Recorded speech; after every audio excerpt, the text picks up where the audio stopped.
Hey guys, Hardcore Jumpin' here. So this video is about a budget build. This is going to be a $700 budget build. And so a friend of mine asked me, hey, can you make me one? I need one for editing and I'd like to game on it. So I've gone with the AMD Ryzen 5 2600X 6-core processor, the Asus TUF B450M Plus Gaming Micro ATX, the G.Skill Ripjaws 2x8 gigs 3200 megahertz. For the drives, we've gone with an Inland Premium 256 gig M.2 and the Seagate Barracuda Compute. The Gigabyte GeForce GTX 1660 Super. It's crazy, man. Like, everything has to have such a long name. The Cooler Master Masterbox Q500L and the EVGA bronze rated 600 watt semi-modular power supply. Now, you can build your PC at the PCPartPicker.com, and you go to System Builder, you start building it yourself here. It can tell you if there's any compatibility issues, and it'll tell you down at the bottom. It says here, some physical dimension restrictions cannot yet, whatever. Yeah, that's for if the graphics card is too long or if your CPU cooler is too tall. The next thing that I would check is you check if your RAM is compatible with your motherboard. So what you're going to do is you're going to type your motherboard name, so Asus TUF B450M Plus Gaming blah blah blah, and then you type QVL list. QVL is qualified vendor list. So what these are, this RAM is 3200 by C16, that's the latency. So you're going to type 3200 C16. We found the G skills right here, 3200 C16 GVKBs. They are eligible for Ryzen 2nd gen processors on this motherboard. So it says Ryzen 2000 series processors up there, and then we do have other options just in case by G.Skill. The next thing is I'm gonna want to check the what's it called, the what kind of fans this can have, because later on down the road he's probably going to want some more cooling. We did go with the stock cooler for this. So we can see the dimensions here. We can see like where the holes are. So the intakes, the exhaust, we can see that there's some on the bottom, the front, the top, and the rear. So this case is breathing all around. So that's pretty good. Well, that's neat.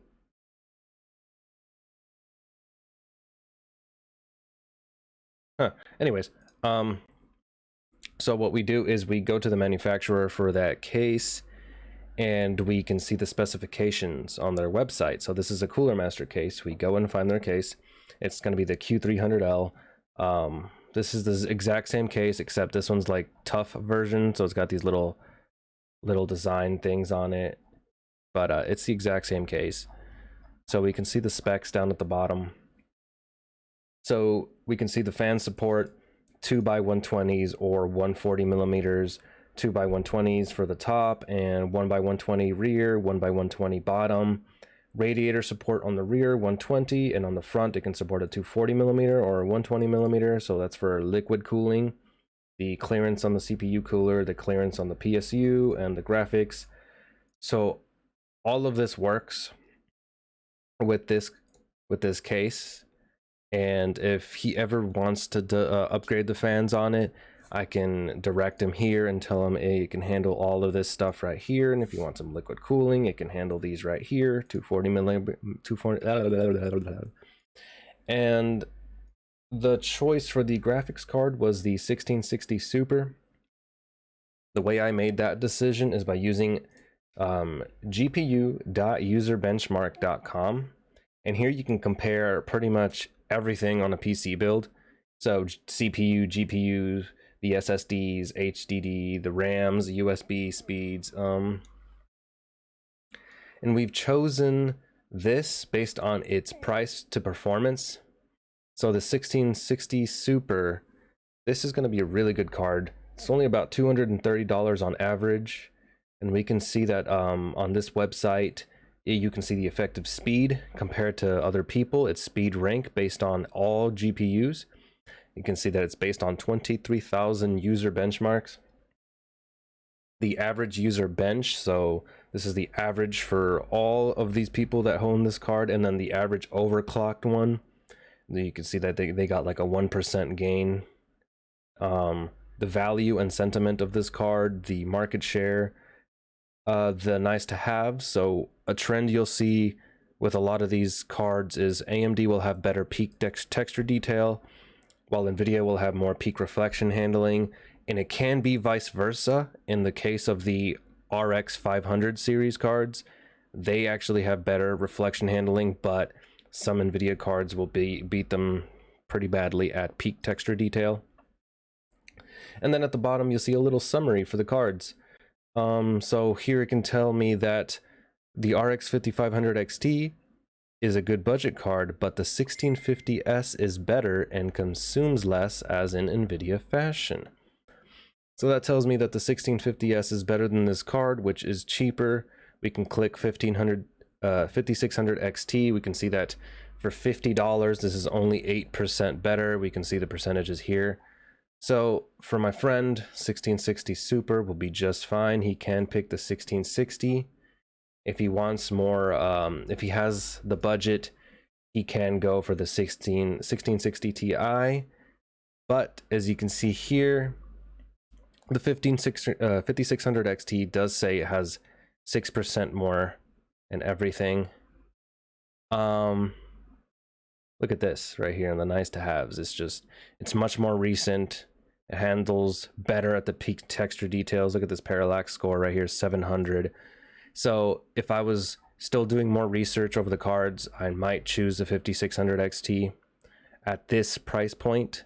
But for this price point, for this, what he's asking, 1660S Super, perfectly fine card for what he needs.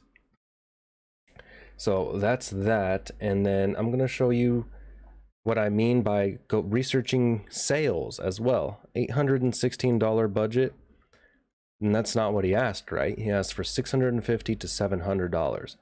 So we can go to Micro Center and we can see that the 2600X is $100. That's a big drop compared to $189 at Amazon.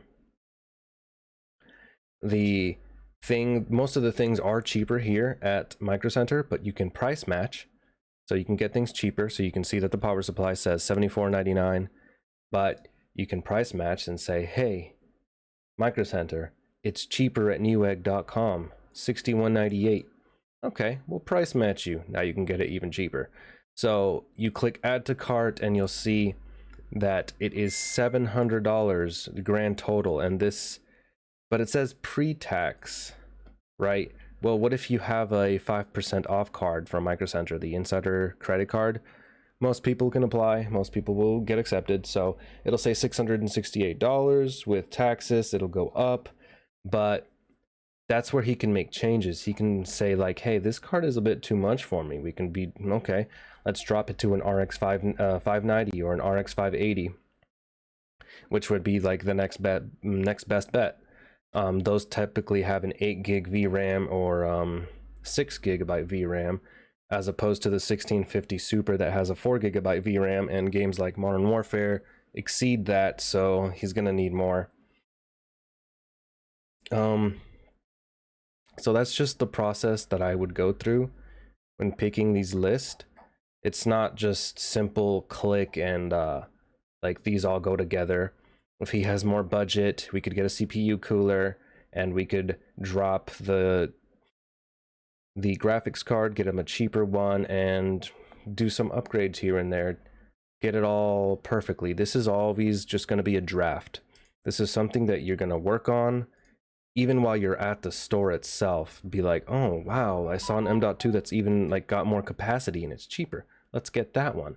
We saw a hard drive. Yes, it's got less rotations per minute, but it has 2 more terabytes. Let's pick that one, you know. So this is all subject to change. Everything is subject to change, and he might not like this case at all. He might think that case is kind of ugly, you know. So while he's there, he can make different choices. So this is always going to be a rough draft. This is just what I use. I use pcpartpicker.com, gpu.userbenchmark.com. I go to the case specifications by the manufacturer, and I look up the QVL list, the qualified vendor list for the motherboard, and see what RAM is eligible for that motherboard.